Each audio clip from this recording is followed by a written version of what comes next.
चलिए दोस्तों, आज आप लोगों को 10th क्लास का एक्सरसाइज 8.2 का मान सारणी निकालने के लिए बताते हैं, जो कि त्रिकोणमिति का अहम हिस्सा है। चलिए, त्रिकोणमितीय अनुपात आज आपको निकालने बताएंगे। Sine A, cos A, tan A, cosec A और सेक ए और कोट ए का मान निकालने के लिए आप लोगों को बताएंगे। चलिए वीडियो को शुरू करते हैं। 0 डिग्री के कॉलम में 0 लिखेंगे और 30 डिग्री के कॉलम में लिखेंगे 1, 45 डिग्री के कॉलम में लिखेंगे 2, 60 डिग्री के कॉलम में लिखेंगे 3 और 90 डिग्री के कॉलम में लिखेंगे 4। इसके बाद सभी संख्या में 4 से भाग देंगे। सभी संख्या में 4 से भाग देंगे। चलिए दे देते हैं 0/4, 1/4, 2/4, 3/4, 4/4। अब इसके बाद सभी का वर्गमूल निकालेंगे। चलिए दोस्तों, वर्गमूल निकालते हैं। Root under 0/4, root under 1/4, root under 2/4, root under 3/4, root under 4/4।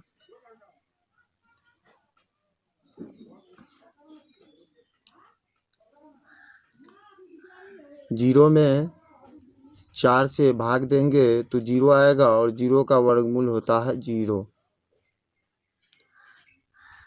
अब 1 का वर्गमूल, 1 को जब रूट से निकालेंगे तो 1 और 4 को रूट से निकालेंगे। दोस्तों, जोड़ा लगा के निकाला जाता है। आप लोगों को बताते हैं। यहाँ पर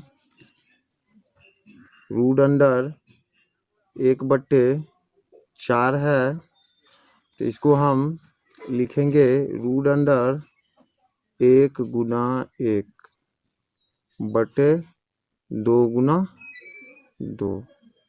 अब 1 का इससे जोड़ा लग के निकलता है। एक जोड़ा से एक बार निकलता है, 1 निकल गया और एक जोड़ा से बाहर, यहाँ भी 2 का जोड़ा लग गया है, 2 निकल गया बाहर, यानी इसका वैल्यू आ गया 1/2।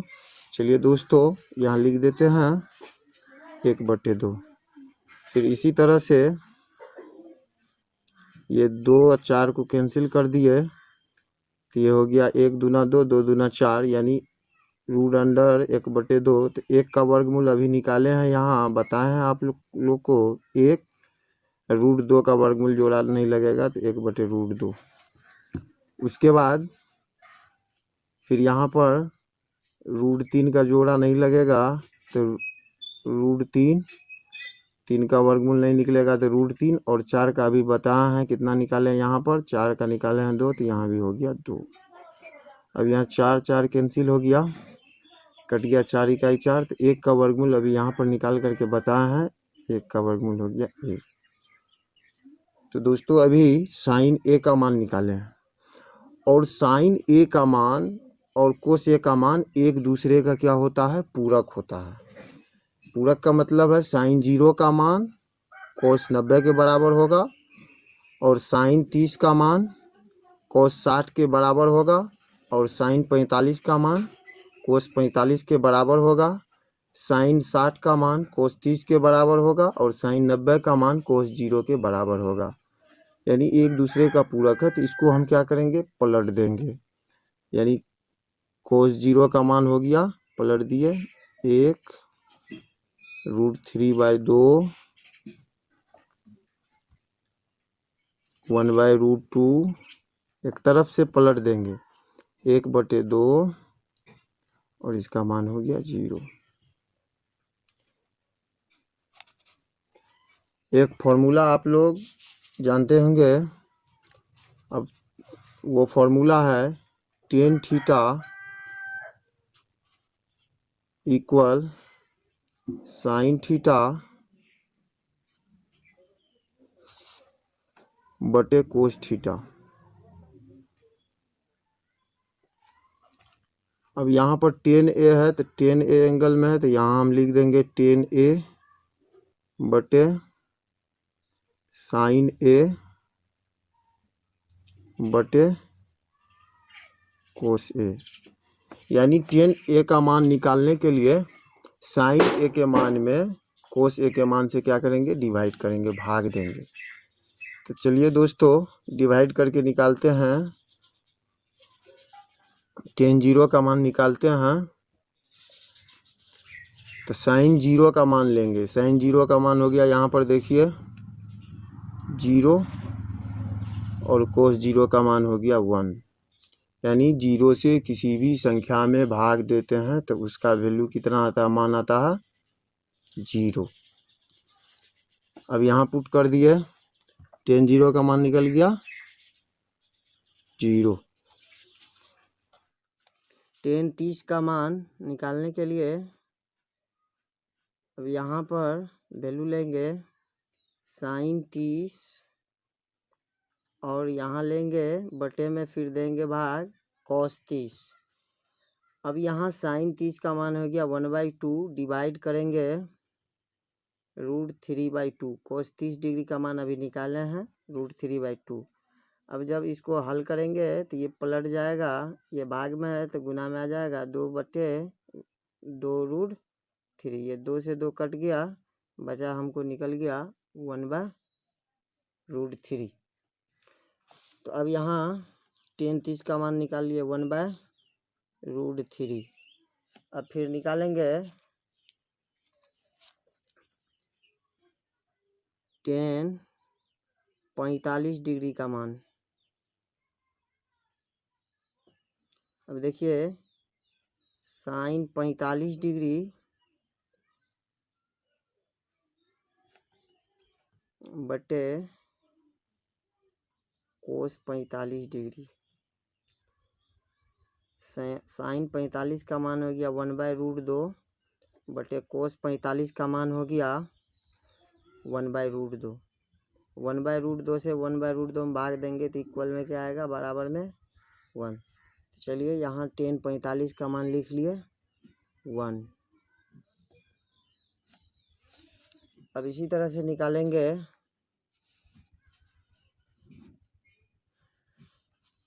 tan 60 डिग्री का मान। यहाँ फिर लिखेंगे tan 60 डिग्री इक्वल हो गया साइन 60 डिग्री बटे cos 60 डिग्री। साइन 60 का मान बैठा देंगे √3/2 बाय 1/2। फिर यहाँ पर सेम प्रक्रिया करेंगे, ये मेन बटे है तो यहाँ से ये पलट जाएगी संख्या √3/2, ये पलट जाएगी 1/2 है तो ये 2/1 हो जाएगी। 2 से 2 कट गया, बचा क्या √3/1 यानी √3। अब यहाँ tan 60 का मान हो गया √3। अब यहाँ पर निकालेंगे tan 90 का मान। यहाँ निकालेंगे tan 90 का मान तो tan 90 डिग्री इक्वल हो गया sine 90 degree by cos 90 degree. Sine 90 का मान है 1 और कोस 90 का मान है 0। जैसा कि आपको मालूम होगा कि किसी भी परिमेय संख्या के हर में शून्य संख्या नहीं आना चाहिए, शून्य नहीं होना चाहिए। जब किसी भी परिमेय संख्या के हर में शून्य आ जाए तो वह अपरिभाषित हो जाता है। तो यहाँ हो गया अपरिभाषित। अपरिभाषित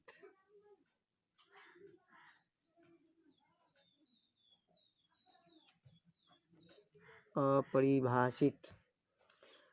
अब चलिए 3 का निकल गया तो अब निकालते हैं कोसेक ए का मान। जैसा कि आपको पता होगा साइन का विलोम होता है, साइन ए का उल्टा होता है कोसेक ए, यानी साइन ए बराबर 1/कोसेक ए और कोसेक ए बराबर होता है 1/साइन ए, यानी एक दूसरे का विलोम होता है। तो अब क्या करते हैं हम, साइन जीरो का मान कोसेक जीरो में पलट देंगे, यानी उल्टा कर देंगे। उसी तरह से साइन 30 का मान कोसेक 30 में पलट देंगे। साइन 45 का मान कोसेक 45 में पलट देंगे। साइन 60 का मान कोसेक 60 में पलट देंगे। साइन 90 का मान कोसेक 90 में पलट देंगे। चलिए, जब हम इसको पलटते हैं तो इसके बटे में कुछ नहीं है तो 1 है, इसके बटे में कुछ नहीं है 1 है, तो 1 है। तो जब इसको पलटेंगे तो 1/0 हो जाएगा, यानी 1/0 जब हर में 0 आ गया तो यह भी क्या हो जाएगा, अपरिभाषित।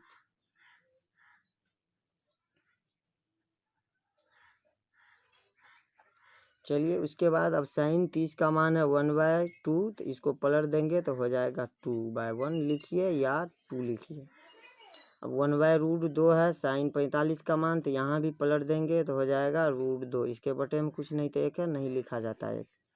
उसके बाद साइन 60 का मान √3/2 है, तो कोसेक 60 का मान 2/√3 हो जाएगा। उसी तरह से साइन 90 का मान 1 है, तो कोसेक 90 का भी मान हो जाएगा 1। फिर इसी तरह से यहाँ पर सेक थीटा जो है, सेक का मान, सेक जो है कोसेक कोस का उल्टा होता है, यानी 1/कोस ए। अब कोस ए बराबर होता है 1/सेक है, यानी एक दूसरे का विलोम होता है, यानी साइन ए कोसेक ए का विलोम होता है, साइन ए कोसेक ए का विलोम होता है, और कोस ए सेक ए का विलोम होता है, और टेन ए कोट ए का विलोम होता है। यानी जब ये साइन ए का पूरा मान और कोसेक ए का पूरा मान, टेन ए का पूरा मान निकालने के बाद कोसेक ए का मान निकालने के लिए साइन ए के मान को पलट देते हैं। कोसेक ए का मान निकाल लेने पर, सेक ए का मान निकालने पर कोसेक ए के मान को पलट कर लिख देते हैं। फिर कोट ए का जब निकालेंगे तो टेन ए का पलट कर निकालेंगे। चलिए निकालिए, एक को जब पलट देंगे तो एक ही होगा। फिर यहाँ √3/2 है, तो यहाँ हो गया 2/√3। फिर यहाँ पलट दीजिए, 1/√2 है तो यहाँ भी हो जाएगा √2। फिर 1/2 है तो यहाँ हो जाएगा 2। फिर यहाँ 0 है, इसके बटे में कुछ नहीं है तो 1 है, जब इसको पलटेंगे तो 1/0 आ जाएगा। तो यहाँ भी 1/0, जब बटे में 0 आ गया, जब इसको पलटेंगे तो बटे में जब 0 आ गया, 0 के बटे में कुछ नहीं है 1 है, जब इसको पलट देंगे तो 1/0 आ जाएगा। जब किसी भी बताएं इससे पहले, जब किसी भी परिमेय संख्या के हर में 0 आता है तो उसको अपरिभाषित बोलते हैं। तो यहाँ भी हो गया अपरिभाषित।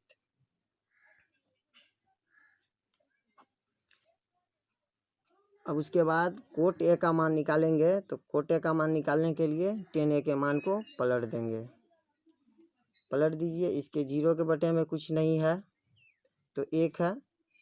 फिर इसको पलटेंगे तो 1/0 होगा, तो यह भी क्या हो गया, बटे में आ गया 0, तो ये अपरिभाषित हो गया।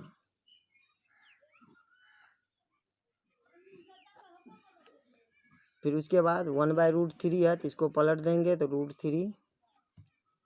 फिर टेन ए का मान 1 है, इसके बटे में कुछ नहीं है तो 1 है, इसको पलट देंगे तो 1 ही होगा, बटे में 1 नहीं लिखा जाता। √3 है, इसके बटे में कुछ नहीं तो 1 है, जब इसको पलट देंगे तो 1/√3 हो जाएगा। अब